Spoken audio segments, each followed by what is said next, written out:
السلام علیکم ورحمۃ اللہ وبرکاتہ۔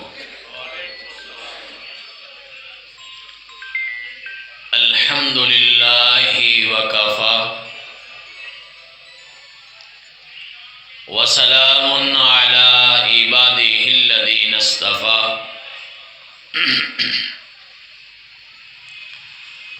اللہم صلی وسلم علی محمد وعلی آل محمد وعلی آل محمد کما تحب وترضى۔ اعوذ باللہ من الشیطان الرجیم، بسم اللہ الرحمن الرحیم۔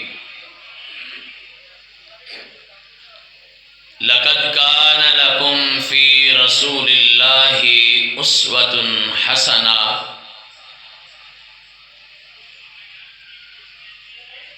جاؤ آسمان کے ستاروں سے پوچھو،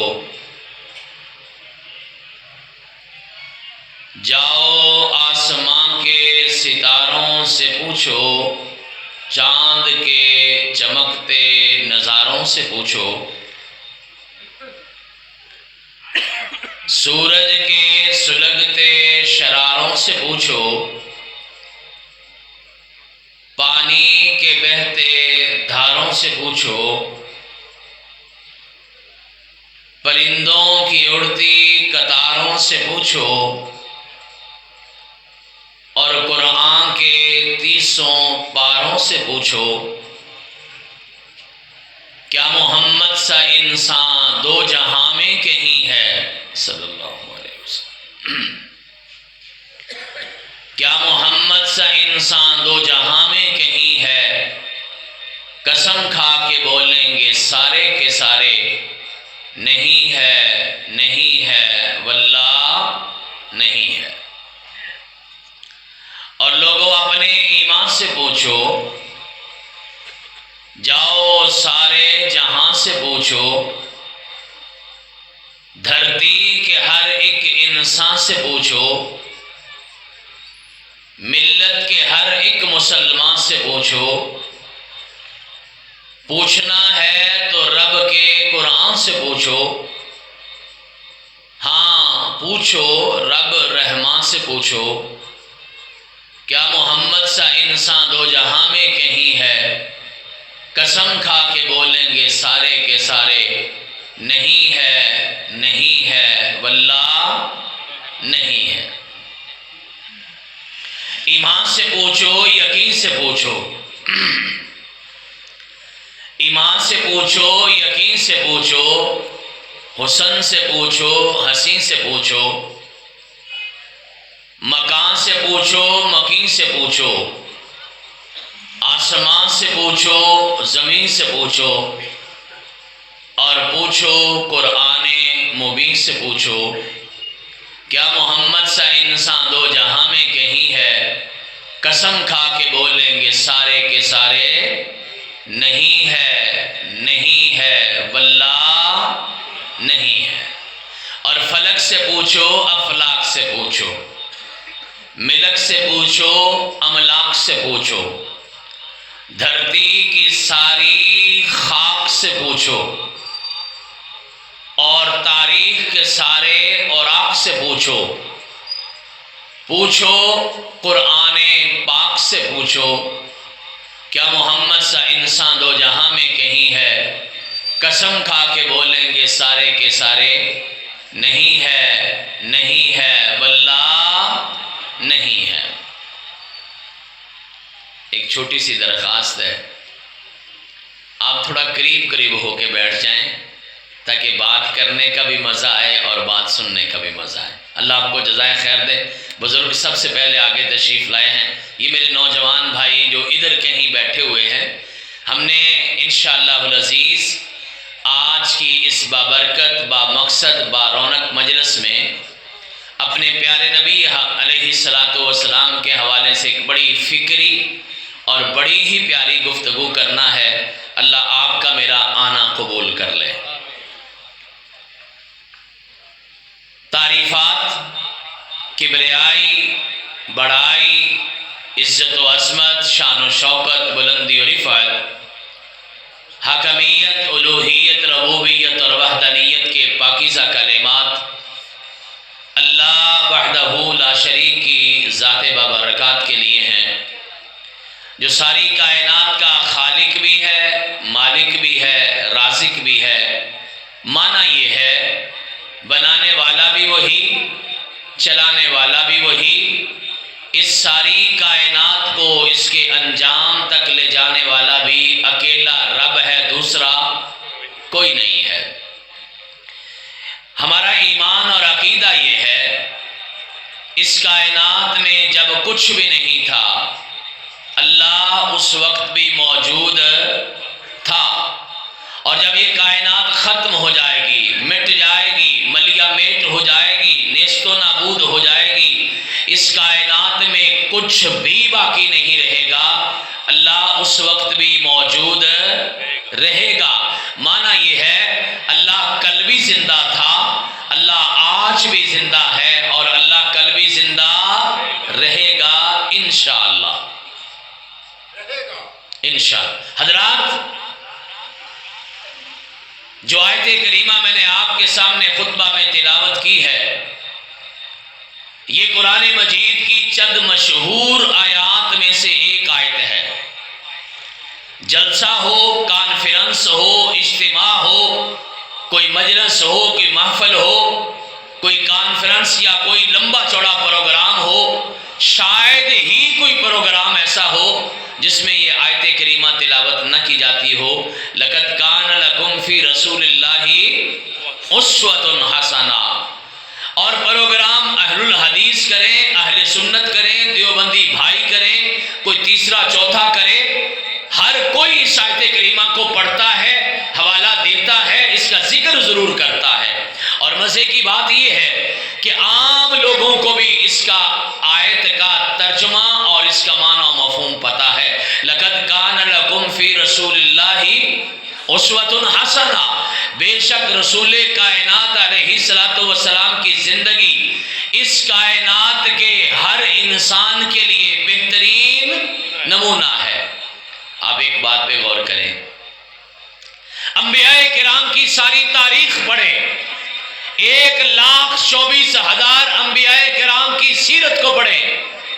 ہر نبی نے دنیا کے سامنے جب تشریف لاتے تھے اپنی نبوت منوانے کے لیے، اپنا پیغام پہنچانے کے لیے، لوگوں کو قریب لانے کے لیے، وہ سب سے پہلے لوگوں کے سامنے کوئی معجزہ پیش کیا کرتے تھے۔ کیا پیش کرتے تھے؟ معجزہ پیش کیا کرتے تھے۔ ہمارے پیارے نبی صلی اللہ علیہ وسلم کے بھی بڑے سارے معجزات ہیں، لیکن ایک بڑی پیاری بات ذہن میں رکھیے گا، کائنات کے امام علیہ السلام اس کائنات کے واحد نبی ہیں جنہوں نے اپنی نبوت کا آغاز کرتے ہوئے لوگوں کے سامنے کوئی معجزہ پیش نہیں کیا، بلکہ سب سے پہلے اگر پیش کیا ہے تو اپنی زندگی کو پیش کیا ہے۔ کوئی چھوٹی بات نہیں ہے، 40 سال کی کہانی ہے، 480 مہینوں کی کہانی ہے، 1000 سے زیادہ ہفتوں کی کہانی ہے، 15,000 دنوں کی کہانی ہے۔ ساری زندگی ان کے سامنے رکھی، وہ جو اپنے تھے، وہ جو بیگانے تھے، وہ جو شریک تھے، وہ جو ماننے اور نہ ماننے والے تھے، ان کے سامنے چیلنج کیا۔ وہ 40 سال کی زندگی ہے۔ هل وجدتمونی صادقا او کاذبا، 40 سالوں میں ایک بھی جھوٹ بولا ہو، 40 سالوں میں ایک بھی دھوکہ کیا ہو، 40 سالوں میں ایک بھی فراڈ کیا ہو، 40 سالوں میں ایک بھی کرپشن کی ہو، 40 سالوں میں ایک بھی گالی دی ہو، 40 سالوں میں ایک بھی بد کلامی کی ہو، 40 سالوں میں ایک بھی کسی انسان کا دل دکھایا ہو، تو بتائیے سب نے یک زبان کہا تھا نا، ما جربنا علیک الا صدقا۔ وہ کائنات کے امام اب جب بولے ہیں سچ بولے ہیں، حق بولے ہیں۔ یہ معمولی بات نہیں ہے۔ انسانوں کی وادی میں، انسانوں کے جہان میں ایک انسان کی صبح شامیں جلوتیں خلوتیں اٹھک بیٹھک، آنا جانا، شادی غمی، ان کی محبتیں نفرتیں، ان کے اپنے بیگانے، لیکن 40 سال پہ ایک بھی نکتہ نہیں اٹھا سکے تھے۔ کہا تھا ما جربنا علیک الا صدقا، جب بھی آپ کو دیکھا ہے آپ کو حق ہی دیکھا ہے، سچ ہی دیکھا۔ میرے مالک نے وہ زندگی اٹھا کے پھر انسانوں کے لیے نمونہ بنا دی۔ حضرات دوسری بات، کیا آپ کو معلوم ہے اس دنیا کے اندر انسانوں کی تاریخ میں جتنا زیادہ آپ کے ہمارے پیارے نبی کے بارے میں لکھا گیا ہے، دنیا کے کسی انسان کے بارے میں اتنا نہیں لکھا گیا۔ کوئی زبان ہو، کوئی علاقہ ہو، کوئی زمانہ ہو، سیرت کی کتاب آپ کو ضرور ملے گی۔ لکھنے والوں نے تو کمال کا لکھا ہے۔ آپ جانتے ہیں نا، کائنات کے امام کی والدہ محترمہ حضرت بی بی آمنہ سے لے کر ماں حوا علیہ السلام تک ساری ماؤں کے نام لکھے ہیں۔ آپ جانتے ہیں نا، کائنات کے امام کے والد محترم حضرت عبداللہ سے لے کر جناب آدم علیہ السلام تک سارے آبا کے نام لکھے ہیں۔ کائنات کے امام کی اولاد کے نام لکھے ہیں۔ اور تو اور ہے، اللہ کے پیغمبر علیہ السلام کی سواریوں کے اوپر پوری کتابیں موجود ہیں۔ جو جانور ساری زندگی استعمال کیے، ان کا قد کتنا تھا، شکل کیسی تھی، رنگ کیسا تھا، نسل کون سی تھی، کتنی دیر اللہ کے پیغمبر کے پاس آئے اور پہلے کہاں تھے، بعد میں کس کے استعمال میں گئے، یہ ساری کی ساری تفصیلات پہ حضرات پوری کتابیں لکھی ہوئی ہیں۔ آج 1450 سال کے فاصلے پر بیٹھ کر اگر میں یہ دیکھنا چاہوں، آدھی رات کے وقت جب میرا پیارا نبی سونے کے دوران کروٹ تبدیل کرتا تھا تو میرے پیغمبر کی زبان پہ کون سا کلمہ ہوتا تھا، لکھنے والوں نے یہ بھی لکھا ہے۔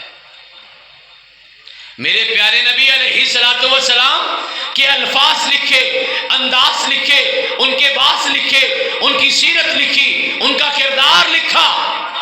اور لکھنے والوں نے تو اتنا بھی لکھا ہے، جب میرے پیارے نبی علیہ السلام مسکراتے تھے، علماء کرام سے پوچھئے کیا احادیث میں یہ باتیں موجود نہیں ہیں کہ کائنات کا امام جب مسکراتا تھا تو ان کے کتنے دندان نظر آتے تھے؟ لکھنے والوں نے تو یہ بھی لکھا ہے۔ حضرات کیا کمال کی بات ہے، لکھنے والوں نے یہ بھی لکھا ہے کہ کائنات کے امام کو جب کبھی غصہ آتا، اللہ کے پیغمبر علیہ السلام کے چہرے کا رنگ کیسا ہو جاتا، وہ رنگ بھی لکھا ہے۔ او قربان جائیے، اتنا لکھا ہے۔ پیارا نبی جب کھانا کھاتا تھا، کھانے میں پسند کیا تھا، کیا پسند نہیں تھا، کھانے کا لقمہ کتنا ہوتا تھا، کتنا چبایا کرتے تھے، لکھنے والوں نے تو یہ بھی لکھا ہے۔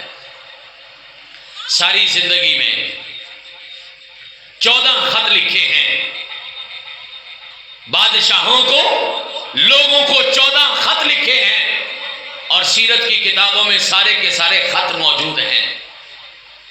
کائنات کے امام نے ساری زندگی میں 33 معاہدے کیے ہیں، 33 ایگریمنٹ سائن کیے ہیں، اور 33 کے 33 معاہدے ویسے کے ویسے ہی سیرت کی کتابوں کے اندر موجود ہیں۔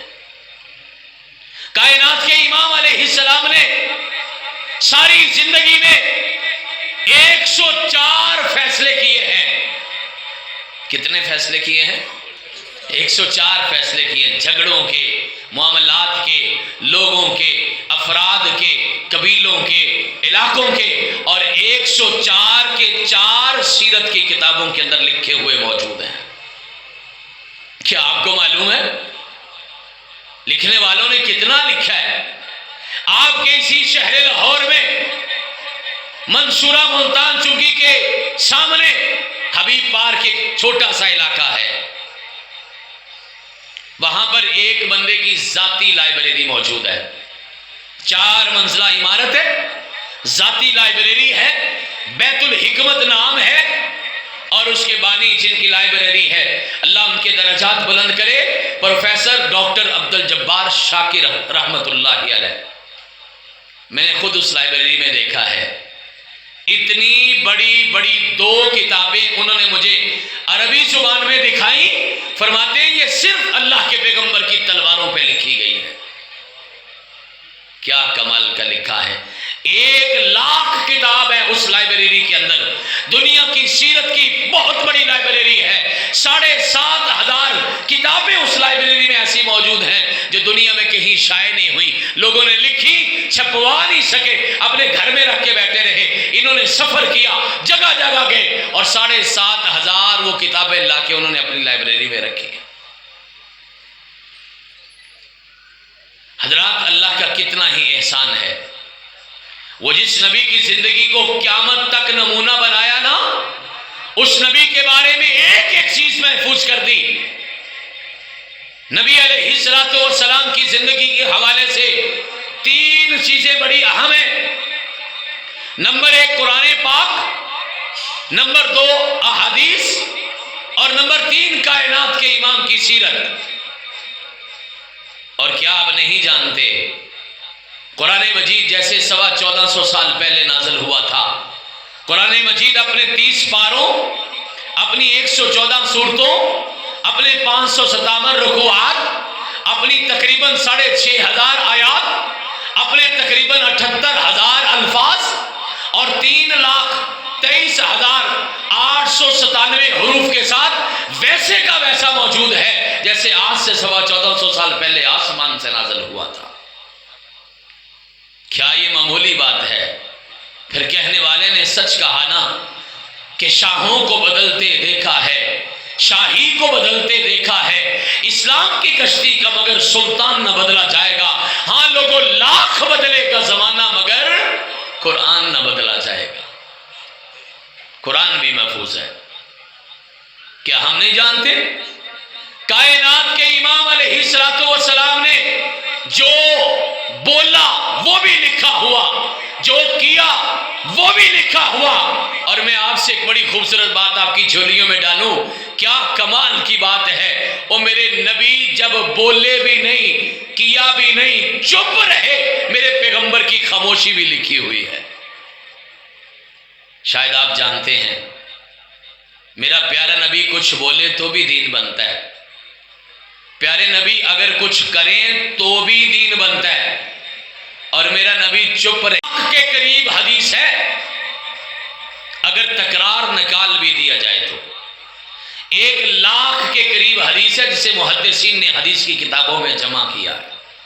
پھر میرا دعویٰ یہ ہے، اور جہاں تک سیرت کی بات ہے، لکھنے والوں نے سیرت کی 800 جلدوں پر مشتمل کتابیں بھی لکھی ہیں، لکھنے والوں نے ہزاروں صفحات لکھے ہیں، اور اللہ جزائے خیر عطا فرمائے، قاضی سید سلمان منصور پوری رحمت اللہ علیہ کو رحمت للعالمین کے عنوان سے کتاب لکھی ہے، کائنات کے امام کی زندگی کا ہر سال لکھا ہے، انہوں نے اللہ کے پیغمبر کی زندگی کا ہر مہینہ لکھا ہے، کائنات کے امام کی زندگی کا ہر ہفتہ لکھا ہے، اور تو اور قاضی صاحب رحمت اللہ علیہ نے کائنات کے امام کی زندگی کا ہر دن بھی لکھا ہے۔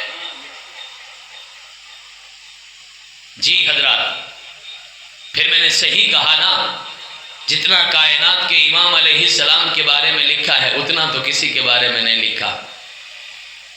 لیکن میرے 3 سوال ہیں، اپنی گفتگو کو آگے لے جانے سے پہلے میرے 3 سوال ہیں، تینوں سوال کڑوے ہیں، چبھنے والے ہیں، کسی کے خیال کی لکیر سے ٹکرا سکتے ہیں، لیکن میں پوچھنے کی جسارت کرتا ہوں، میرے رب نے قرآن محفوظ کر کے ہم تک پہنچایا، ہمیں سے کتنے لوگ ہیں جنہوں نے قرآن کا ترجمہ پڑھا ہے؟ میں طلبہ کی، اساتذہ کی بات نہیں کر رہا، میں عوام الناس کی بات کرتا ہوں۔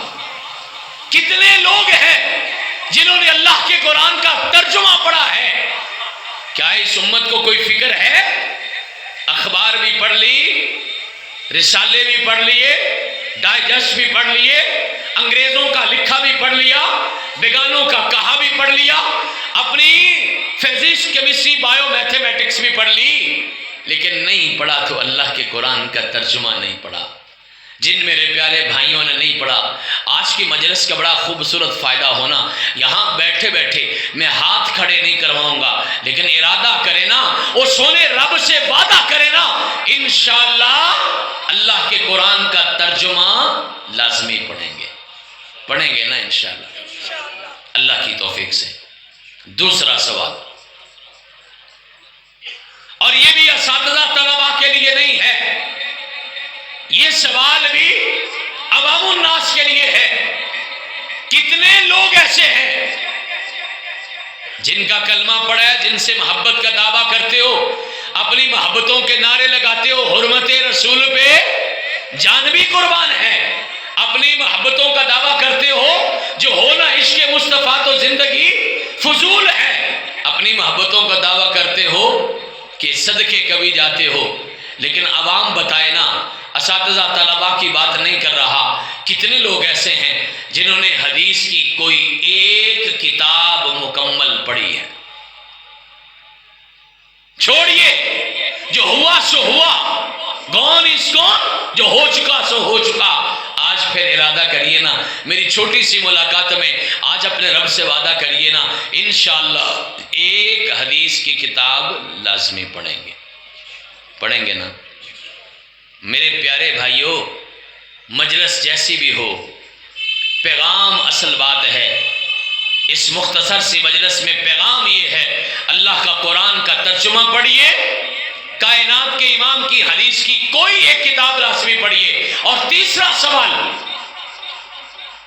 اور اس پہ بھی اگر میں ہاتھ کھڑے کروا لوں تو خود بھی شرمسار ہو اور مجھے بھی شرمسار کر والی کہانی بن جائے گی، اس لیے میں پھر ہاتھ نہیں کھڑے کروا رہا، لیکن میں ہاتھ آپ کے کلیجوں پہ رکھوا کے آپ کو دعوت فکر دے رہا ہوں۔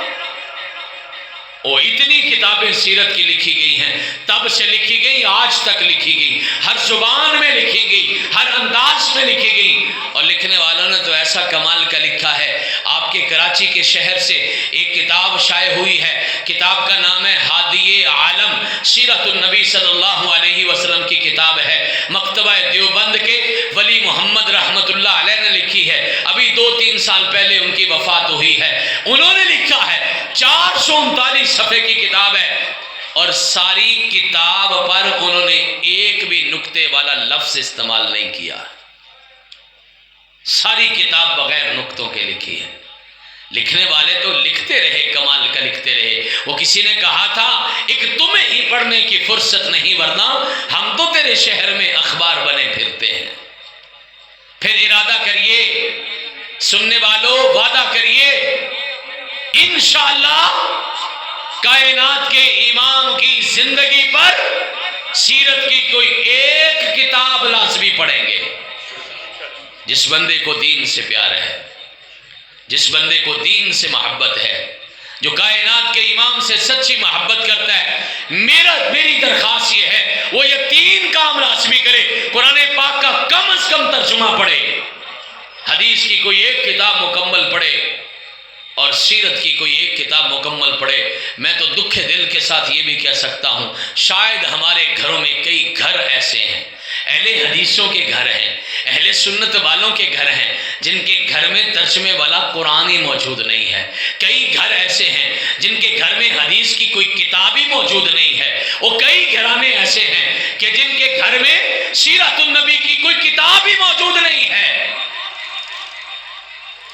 تو حضرات، میں نے آپ کو ایک دعوت فکر دی ہے۔ میں اپنی گفتگو کے دوسرے حصے کی طرف بڑھتے ہوئے آپ سے ایک بڑی پیاری بات عرض کرنے لگا ہوں۔ کائنات کے امام علیہ الصلوۃ والسلام کی ساری زندگی ہمارے لیے نہیں، بولنا ساری تقریر میں ہی کرنی ہے، تھوڑا تھوڑا تے ہاتھ پواؤ۔ کائنات کے امام کی ساری زندگی ہمارے لیے بہترین نمونہ ہے۔ معنی کیا ہے؟ معنی یہ ہے کہ جو کرنا ہے، جب کرنا ہے، جہاں کرنا ہے، جتنا کرنا ہے، ان کے مطابق کرنا ہے۔ نمونے کا معنی تو یہی ہے نا۔ اگر میں غلط بات کر رہا ہوں یا ترجمہ ٹھیک نہیں کر رہا تو آپ میرے سے اختلاف کر سکتے ہیں۔ نمونہ بنانے کا مطلب یہ تھا، ان کے جیسا بن کے آنا ہے۔ ساری زندگی کو چھوڑیے۔ میں ایک بڑا زبردست سوال آپ سے کرتا ہوں۔ یہ محبت دین سے کرنے والوں کی مجلس ہے، یہ دین سے پیار کرنے والوں کی محفل ہے۔ کیا کوئی ایک بندہ میرے سمیت ہاتھ کھڑا کر کے دعویٰ کر سکتا ہے ساری زندگی نہیں، میں نے ایک دن کے 24 گھنٹے ویسے ہی گزارے ہیں جیسے کائنات کے امام نے گزارے تھے. کوئی بندہ دعویٰ کر سکتا ہے؟ زندگی کا کوئی ایک دن نکال کے لاؤ، میں ساری زندگی کی معافی دیتا ہوں، اس بہترین نمونے کے جیسی ایک دن کی زندگی نکال کے لاؤ. اگلی بات اس سے بھی زیادہ دردناک ہے، وہ ان کے جیسا بننا تو دور کی بات ہے، ان کے جیسی زندگی گزارنا تو دور کی بات ہے. شاید ہم میں سے عوام الناس میں سے کوئی بندہ بتا ہی نہیں سکتا کہ کائنات کے امام علیہ السلام صبح اٹھنے سے لے کے رات سونے تک اور رات سونے سے لے کے صبح جاگنے تک اللہ کے پیغمبر علیہ السلام کون سے کام کیا کرتے تھے، پتہ بھی نہیں ہے. بات تو تکلیف کی ہے نا. جلسے بھی سنے، واعظ بھی سنے، خطبات بھی سنے، کانفرنسیں بھی سنی، اجتماعات بھی سنے، آپ نے میٹھے میٹھے بول بھی سنے. حضرت ربانی تشریف فرما ہے، انشاءاللہ دل نشیں آواز میں آپ ہم سے مخاطب ہونے والے ہیں. یہ بھی آپ نے سنا، ہمارے جیسے کلہاڑا مارکا لوگوں کو بھی آپ نے سنا، اردو بھی سنی، پنجابی بھی سنی، آپ نے اشعار بھی سنے، آپ نے لمبی چوڑی باتیں، آپ نے گلے سے نکلے ہوئے بڑے سخت الفاظ بھی سنے. لیکن کیا ساری زندگی میں کبھی خیال آیا آج کا دن میں نے صرف اس طرح گزارنا ہے جس طرح میرا پیارا نبی گزارتا تھا؟ کوئی ایک دن. اور مجھے پتا کیا ڈر لگتا ہے؟ مجھے ڈر لگتا ہے کہ کل قیامت کا دن ہوگا، اللہ کا حساب کتاب ہوگا. میرے سونے رب نے اگر یہ کہہ دیا دنیا کی زندگی کے لیے میں نے اپنے پیغمبر کی زندگی کو نمونہ بنایا تھا نا، پڑھا ہے نا میں نے، لقد کان لکم فی رسول اللہ اسوۃ حسنہ. بچہ بچہ جانتا ہے اس کا معنی کیا ہے. اگر میرے رب نے کہا ساری زندگی کی اعمال چھوڑ، 30 40 50 60 70 سال کی زندگی میں ایک دن نکال کے لا جو میرے نبی کے جیسا گزارا ہے، آپ سوچ سکتے ہیں ہمارے پاس کیا جواب ہوگا؟ ہمارے پاس شرمندگی کے سوا کوئی جواب نہیں ہوگا. سوچئے اگر کائنات کے امام نے حوض کوثر پہ کھڑے ہوئے جام کوثر پیش کرنے سے پہلے یہ سوال کر لیا ہو میرے امتیو، میری ساری زندگی تمہارے لیے نمونہ تھی، کوئی ایک دن اگر میری طرح کا گزارا ہے تو اپنی زندگی سے نکال کے لاؤ، میں تمہیں جام کوثر پیش کر دیتا ہوں. جواب ہے کوئی؟ جواب کوئی نہیں ہے. حضرات میری گفتگو کا تیسرا اور آخری حصہ شروع ہو گیا. میں آپ کے لیے ایک بڑی خوبصورت سیریز شروع کرنے لگا ہوں. مجھے معلوم نہیں میں اس کو مکمل کر پاؤں کہ نہیں کر پاؤں، لیکن ابتدا تو کرتے ہیں نا. اپنے علماء سے ڈیمانڈ کیجئے، جن کو بلاتے ہو نا، جن کے کان میں پھونکے مارتے ہو، کھچ کے رکھنا. ہمیں معلوم ہے ربانی صاحب اور شیخ محترم تشریف فرمائے، یہ جلسے کروانے والوں نے بڑا ماحول خراب کیا ہوا ہے. کانوں میں پھونکے مارتے، کھچ کے رکھیا جے. شیخ میں ایک دفعہ شور کوٹ گیا تو جس بندے نے میرا استقبال کیا وہ آہستہ سے، اس کو میری طبیعت کا پتہ نہیں تھا، مجھے کہتا ہے پروفیسر صاحب کھچ کے رکھیا جائے. میں نے کہا ٹھیک ہے، آپ پھر مجھے نا جلسہ گاہ میں لے جائیں، کھانا بعد میں کھائیں. میں جلسہ گاہ میں چلا گیا.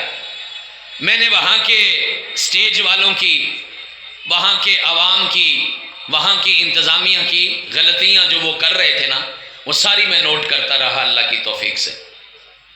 اور جب میری تقریر کی باری آئی میں نے ساروں کی اصلاح کے لیے جو غلطیاں کر رہے تھے میں نے ساری بتائی. دوبارہ جب کھانے کے لیے گئے نا تو ایک بندہ میزبانوں میں سے بول کے کہنے لگا پروفیسر صاحب آج تے بڑا کھچ کے رکھے آجے. تو وہ بھائی صاحب پاس بیٹھے ہوئے تھے جنہیں میرے کانوں سے پھونک ماری تھی. میں نے کہا انہوں نے کہا تھا، اس نے کہا تھا کھینچ کے رکھیا دے، تو میں نے کھینچ لیے. اب وہ بیچارے شرمندہ ہوں کہ ہم نے اپنے بارے میں تو نہیں کہا تھا. کیوں نہیں کہا؟ آپ پاک پوتر ہیں، آپ میں کوئی غلطی نہیں. آپ 100% ٹھیک ہے، بلایا آپ نے، اشتہار آپ کا، وقت آپ کا، دعوت آپ کی، کھانا آپ کا، محبتیں آپ کی، اور تقریر کسی اور کے لیے کریں؟ تقریر بھی آپ کے لیے کریں گے۔ کہاں یاد ہے سید ابو بکر غزنوی رحمۃ اللہ علیہ فرمایا کرتے تھے ہم دھوبی ہیں، ہم جو تقریریں کرنے والے ہیں نا، واز کرنے والے ہیں، خطبہ ہیں، جن کی ذمہ داری اللہ نے لگا رکھی ہے، ہم دھوبی ہیں۔ دھوبی کا کام ہے کپڑا صاف کرنا، کبھی پیار سے، کبھی صابن لگا کے، کبھی پانی لگا کے، کبھی ہاتھ کے ساتھ، کبھی ڈنڈے کے ساتھ، یعنی ہر طریقہ اختیار کرنا ہے جس سے آپ کی میل کچیل دور ہو جائے۔ اللہ آپ کے میرے ذہنوں کو اور دلوں کو پاک صاف کر دے، اللہ آپ کو مجھے ویسا بنا دے جیسا میرا رب پسند کرتا ہے۔ حضرات، پھر میں نے جو آپ سے وعدہ کیا ہے، میں اپنی گفتگو کے تیسرے اور آخری حصے میں جو بات کرنے جا رہا ہوں، میں نے موٹی موٹی چند ایک باتیں بتانی ہیں۔ کائنات کا امام سارے دن میں کرتا کیا تھا؟ بتانی چاہیے؟ تیار ہیں؟ ہاتھ کی انگلیاں کتنی ہیں بھلا؟ 5 ہے، اللہ ساری سلامت رکھے۔ 5 کام آج بتاؤں گا، ویسے نیٹ پہ یہ تقریریں بھی موجود ہیں، پھر کبھی اگر موقع ملا تو پھر اگلی بات بھی کروں گا انشاءاللہ۔ آج کی میری اس گفتگو کے تیسرے حصے کا عنوان ہے ایک دن جیو کے ساتھ۔ سنا نا پروگرام ایک دن جیو کے ساتھ؟ پروگرام سنا نا؟ نہیں۔ آج کی ہماری گفتگو کا عنوان ہے ایک دن رسول اللہ صلی اللہ علیہ وسلم کے ساتھ۔ آج دیکھیں گے صبح جاگنے سے لے کے رات سونے تک کیا کرتے تھے۔ جتنی 4-5 باتیں آج بتائی جا سکی آج بتاؤں گا۔ اپنے علماء سے ڈیمانڈ کیجئے، جو بلاتے ہیں ان سے درخواست کیجئے، ساری سیرت سنا سنا کے آپ نے کمال کر دیا ہے، لیکن ایک دن تو ترتیب سے ہمیں بتا دیں تاکہ ہم ایک دن تو ان کے جیسا گزار لیں، اور کل قیامت کا دن ہو میرا رب کہے کیا کر کے آئے ہو، ہم وہاں پر پورے سکون سے کہیں مولا تو نے کہا تھا میرے نبی کی زندگی نمونہ ہے، ہم نے ایک دن تیرے نبی کے جیسا گزارا تھا۔ مجھے پتہ نہیں کیوں یقین کے ساتھ یہ کہنا پڑتا ہے، میرے رب کو ایک دن ہی پسند آ گیا تو آپ کی میری نجات کے لیے کافی ہو جائے گا۔ آغاز کرتے ہیں۔ کائنات کے امام بیدار ہوئے اور کیا پڑھتے ہیں؟ الحمدللہ الذی احیانا بعد ما اماتنا والیہ النشور۔ دعا ایک ہے، باتیں 3 بتا دی۔ پہلی بات اس رب کا شکریہ ہے، الحمدللہ۔ چھوٹا کلمہ نہیں ہے۔ کائنات کے امام فرمایا کرتے تھے وہ ترازو، وہ تکڑی جو قیامت کے دن انسانوں کے اعمال کرنے کے لیے لگایا جائے گا نا، چھوٹی موٹی تکڑی نہیں ہوگی، اتنا بڑا ترازو ہوگا۔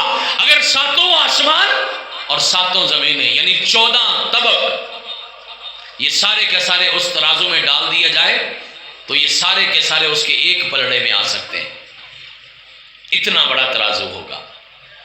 اور خوشخبری سنیے، پیارا نبی فرماتے ہیں الحمدللہ تملأ المیزان۔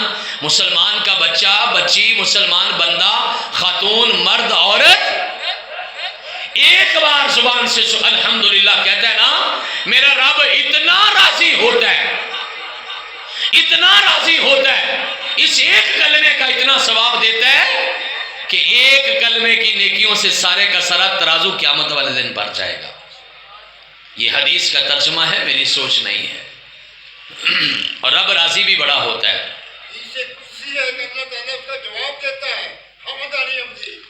اور پھر ایک عقیدہ بھی درست ہو گیا، جزاکم اللہ بزرگوں، جزاکم اللہ۔ اور پھر ایک عقیدہ بھی درست ہو گیا، احیانا بعد ما اماتنا۔ دنیا میں بڑے سارے لوگ ہیں جو مانتے ہیں کہ مرنا ہے، موت سے انکار کوئی نہیں کرتا۔ دنیا کا واحد مسئلہ ہے جس میں اختلاف کوئی نہیں، اور موت میں کوئی اختلاف کر سکتا ہے؟ کر ہی نہیں سکتا۔ موت خود آ کے بتاتی ہے کہ میرے آنے میں کوئی شک نہیں ہے، لیکن بعد میں زندہ ہونے میں اختلاف ہے۔ کہتے مر گئے، گل گئے، سڑ گئے، جل گئے، مٹی میں مٹی، ہڈیاں نیست و نابود، نہ رہے گا بانس نہ بجے گی، دوبارہ زندہ ہی نہیں ہونا۔ وہ کہتے ہیں اگلی زندگی والی کون سی کہانی ہے؟ لیکن مسلمان کو روزانہ عقیدہ یاد کروایا جاتا ہے، احیانا بعد ما اماتنا، اور جس طرح ابھی مر کے زندہ ہوئے ہو نا، سوئے ہوئے تھے نا، ایسے جیسے موئے ہوئے تھے اور پھر زندہ ہو گئے، ایسے ہی ایک دن آئے گا کہ قیامت والے دن تم اپنی قبروں سے نکل کے اللہ کے پاس چلے جاؤ گے۔ کائنات کے امام علیہ السلام، دوسرا کام مسواک، منہ کی صفائی۔ 5 وقت کے نمازیوں کے منہ سے گندی اسمیل آتی ہے، مجھے خدا کے لیے معاف کر دینا، بات کڑوی ہے لیکن سچ ہے، میں نے دیکھا ہے۔ کیوں نہیں کرتے مسواک؟ کیوں نہیں کرتے منہ کی صفائی؟ چھوٹا سا کام ہے، اور کائنات کے امام علیہ السلام 2 فائدے بیان کرتے ہیں۔ فرمایا السواک مطہرۃ للفم ومرضات للرب، یہ منہ کی صفائی ہے، بندوں سے ملو گے، بندے راضی ہوں گے، اللہ سے ملاقات کے لیے نماز میں آؤ گے، رب راضی ہوگا۔ اور پتہ ہے اس دنیا کا سب سے بڑا کام کیا ہے؟ رب راضی ہو جائے۔ کبھی اللہ سے اکیلے بیٹھ کے کہا ہے یا اللہ میں تیرے پہ راضی ہوں، تو میرے سے راضی ہو جا۔ ہماری جماعت کے ایک بزرگ تھے صوفی عبداللہ مرحوم رحمۃ اللہ علیہ، امام کانجن والے، اللہ کروڑ رحمت نازل فرمائے۔ میرے والد محترم بھی ان کے شاگرد تھے، اللہ تعالیٰ میرے والد محترم کو بھی غریق رحمت کرے، ان کا یہ صدقہ جاریہ قبول فرمائے۔ یہ ان کے پاس پڑھتے تھے، کہتے ہیں صوفی صاحب کا نا ایک جملہ بڑا مشہور تھا، اٹھتے بیٹھتے چلتے پھرتے آتے جاتے کھاتے پیتے ایک ہی بات کرتے تھے، اپنے دیہاتی انداز میں کہتے تھے اللہ میں تیرے تے راضی، اللہ میں تیرے تے نہیں۔ میرے بھائیو، آپ کو اس جملے کی قیمت کا ہی نہیں پتا۔ اللہ کی قسم کبھی اکیلے بیٹھ کے یہ جملہ ادا کرنا، روح تک راضی ہو جائے گی، دل میں روشنی ہوگی، دماغ ٹھنڈا ہو جائے گا، اللہ میں تیرے تے راضی۔ شاگرد ہوتے نا ہر طرح کے استادوں کی چھوٹی چھوٹی باتیں نوٹ کرتے۔ ایک شاگرد ایک دن آ کے کہنے لگا استاد جی 7 سال ہو گئے نے، میں تواڈے کولوں ایک ہی جملہ سنیا ہے، اللہ میں تیرے تے راضی۔ استاد جی جملہ ہی بدل لو، باقی بھی بڑے کلمے ہیں اچھے ہیں وہ بول لو۔ صوفی صاحب مرحوم رحمت اللہ علیہ نے کیا خوب جواب دیا، کہا بیٹا میں ساری زندگی کہتا رہوں نا کہ اللہ میں تیرے تے راضی، اور آسمان والا ایک دفعہ بول کے کہہ دے جا عبداللہ میں بھی تیرے تے راضی، تو میری تو بات بن گئی۔ تو یہ کوئی چھوٹا کام نہیں ہے رب راضی۔ میں نے پکی کلاس کے قاعدے پہ پڑھا تھا، آج سے 35 سال پہلے کی بات کر رہا ہوں۔ پکی کلاس کا ایک قاعدہ ہوتا تھا ہمارے زمانے میں، مجھے یاد ہے اس کے بائیں جانب والے صفحے پہ لکھا ہوا تھا اور رب راضی تو سب راضی، اور جس کا رب راضی ہو گیا اس کا جگ راضی ہو گیا۔ اس لیے اپنے رب سے پیار سے کہا کرو اللہ ہم تجھ پہ راضی ہے تو ہم سے۔ اور طریقہ کیا بتایا، فرمایا السواک مطہرۃ الفم ومرضات للرب، یہ رب کی رضا بھی ہے، منہ کی صفائی بھی ہے۔ باقی روایات بھی مسواک کے فضائل پہ بہت ساری موجود ہیں، وقت نہیں ہے، میں آگے بڑھتا ہوں۔ تیسرا کام، چھوٹے چھوٹے کام میں ابھی نہیں بتا رہا، موٹی موٹی باتیں بتا رہا ہوں۔ تیسرا کام، کائنات کے پیارے نبی علیہ السلام کیا کرتے ہیں؟ وضو کرتے ہیں۔ ہم نے تو آج تک وضو کو ہی نہیں سمجھا۔ علماء کی موجودگی میں ذمہ داری سے ایک بات کرنے لگا ہوں، جہاں بھی اللہ کے پیغمبر علیہ السلام نے وضو کی فضیلت بیان کی ہے، کائنات کے امام نے اچھے وضو کی فضیلت بیان کی ہے، عام وضو کی فضیلت بیان نہیں کی۔ اے جڑے چھٹے چھٹے اسی مار کے آ جانے ہیں نا، اس کی فضیلت نہیں بیان کی۔ ہر دفعہ کہا من توضا فاحسن الوضوء، اور جس نے وضو کیا اور چنگے طریقے سے وضو کیا، دل لگا کے وضو کیا۔ پتہ ہے وضو کے بارے میں کیا کہا؟ ایک حدیث پاک ہے، جہاں جہاں وضو کا پانی لگے گا کل قیامت کے دن اللہ وہاں وہاں جنت کا زیور پہنائے گا۔ یہ حدیث سنی، اور میں اسی حدیث کا ترجمہ اپنے انداز میں اس طرح کرتا ہوں، اور لوگوں اسی حدیث کو سمجھ لو، اپنے گھروں میں جاؤ، اللہ آپ کی ہماری ماں بہنوں کو سلامت رکھے، کبھی ان کو زیور پہنتے دیکھنا، آرام سے بچ بچا کے آہستہ آہستہ چنگے طریقے سے ایک ایک کڑی سیٹ کر کے، ٹوٹ نہ جائے، مڑ نہ جائے، خراب نہ ہو جائے۔ اور کائنات کے امام نے فرمایا یہ جنت کا زیور ہے، تصور کیجئے گا جب کبھی وضو کرو تو سوچ لینا میں وضو کر رہا ہوں ایسے کہ جیسے میں جنت کا زیور پہن رہا۔ اللہ کی قسم وضو کرنے کا لطف آ جائے گا۔ اور کل ہی میں نے غور کیا ہے وضو کے 8 مختلف حصے ہیں، ایک وضو 8 حصے، 2-4 منٹ کا کام۔ اور کائنات کے امام فرماتے ہیں بندہ وضو کرے نہیں، اچھے طریقے سے وضو کرے، پھر وضو کی دعا پڑھتے ہیں، میرا مالک اس کے لیے جنت کے 8 دروازے کھول دیتا ہے۔ یہ کام سوچ کے میں نے کل پرسوں کسی جگہ پہ گفتگو کرتے کہہ دیا، اور میں نے کہا اتنی دیر میں تو 8 دروازے بھی نہیں کھلتے جتنی دیر میں ہم وضو کر لیتے ہیں۔ وضو پیار سے کرو، بنا کے کرو، سجا کے کرو، دل لگا کے کرو، اور یہ سمجھ کے کرو کہ میرے سارے جسم کے جہاں جہاں پانی لگ رہا ہے وہاں وہاں کے میرا سونا رب گناہ معاف کر رہا ہے۔ حضرات جلدی سے آگے بڑھتے، چوتھا کام کائنات کے امام علیہ السلام نے فرض نہیں کیا لیکن نماز تہجد پڑھتے تھے اکثر۔ ہم میں کئی لوگ ایسے بیٹھے ہیں جنہوں نے ساری زندگی نماز تہجد نہیں پڑھی، شاید کئی ایسے بھی بیٹھے ہیں جنہوں نے پچھلے رمضان سے لے کے آج تک نہیں پڑھی۔ وہ کم از کم مہینے میں 1 بار تو پڑھ لیا کرو۔ میں کبھی کبھی کہتا ہوں جو گھر کا سب سے بڑا ہے وہ تو لازمی پڑھے نا، اس کو دیکھ کے پھر بچے بھی پڑھنا شروع کر دیں گے۔ جس کی عمر 60 سال سے زیادہ ہو گئی ہے وہ تو تہجد لازمی پڑھے، چونکہ پیارے نبی علیہ السلام نے فرمایا تھا جس کو 60 سال کی عمر مل گئی اللہ نے اس کا بہانہ کوئی نہیں سننا، میں ٹائم نہیں سی ملیا، میں شروع کرنا سی، میں اجے سوچ رہا سا، یہ بہانے نہیں اس کے سننے، لہٰذا 60 سال سے زیادہ عمر والے تو تہجد لازم کر لیں اپنے۔ لازم کا معنی یہ ہے کہ اکثر پڑھا کریں۔ ایک نماز کائنات کا امام 5 فائدے بیان کرتا ہے، فرمایا میری امت کے لوگوں صلو باللیل، رات کی نماز پڑھا کرو، فَإِنَّهُ دَابُ الصَّالِحِينَ قَبْلَكُمْ، نیک بندوں کی نشانی ہے، مغفرۃ لذنوبکم، گناہ معاف ہو جاتے ہیں، مرضات لربکم، رب راضی ہو جاتا ہے، اور منہات للآثام، یہ گناہوں کے درمیان رکاوٹ بن کے کھڑی ہو جاتی ہے۔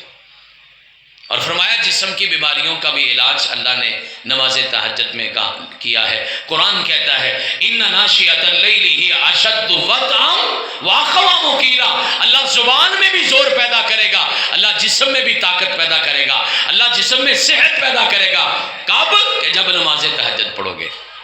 اور نماز تہجد کے بارے میں جو آخری بات میں کرنے لگا ہوں وہ یہ کہ نماز تہجد نا بڑی لاڈلی نماز ہے۔ کون سی نماز ہے؟ لاڈلی نماز ہے۔ اور آپ کو پتا ہے گھروں میں جو لاڈلا بچہ ہوتا ہے نا وہ سارے کام منوا لیتا ہے، لاڈلے کے سارے نخرے پورے ہوتے ہیں، میرا رب تہجد کی ساری باتیں مان لیتا ہے۔ میں آپ کو ایک بہت بڑی بات کہنے لگا ہوں، زندگی میں کوئی کام نہیں ہو رہا، کوشش ہے، جتن ہے، محنت ہے، ایفرٹ ہے، نہیں ہو رہا، زندگی کا سب سے بڑا کام جو کبھی نہ ہو رہا ہو نا وہ نماز تہجد میں اپنے رب سے کروا لیا کرو۔ یہ بڑے لاڈ سے اپنے رب سے اپنا کام منوا لیتی ہیں۔ اللہ آپ کو مجھے نماز تہجد کی لذت نصیب کر دے۔ 5واں اور آج کی گفتگو کا آخری پیغام، کائنات کے امام کے ساتھ زندگی کا ایک دن۔ پہلا کام کون سا بتایا؟ جی